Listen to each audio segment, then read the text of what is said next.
ડભોઈ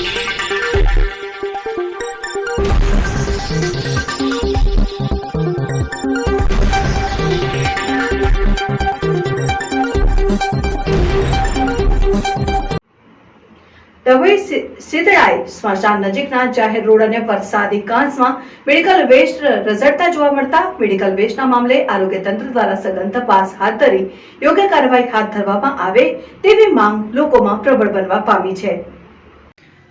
ડભોઈ નગરમાં અનેક હોસ્પિટલો કાર્યરત છે। ડભોઈ સિધડાઈ સ્મશાન નજીકમાં જાહેર રોડ અને વરસાદી કાંસમાં મેડિકલ વેસ્ટનો નિકાલ કરાયો હોવાનું સામે આવ્યું, જેમાં દવાઓથી જથ્થાબંધ ખાલી શીશીઓ જોવા મળી રહી છે। નગરજનો આ સ્વાસ્થ્ય માટે હાનિકારક બની શકે તેમ છે, ત્યારે ડભોઈ સિધડાઈ સ્મશાન નજીકના જાહેર રોડ અને વરસાદી કાંસમાં મેડિકલ વેસ્ટ રઝળતા જોવા મળતા મેડિકલ વેસ્ટના આધારે આરોગ્ય તંત્ર દ્વારા સઘન તપાસ હાથ ધરી યોગ્ય કાર્યવાહી હાથ ધરવામાં આવે તેવી માંગ લોકોમાં પ્રબળ બનવા પામી છે। રિપોર્ટર મિત પાંચી, સિનોર સમાચાર ન્યૂઝ, ડભોઈ।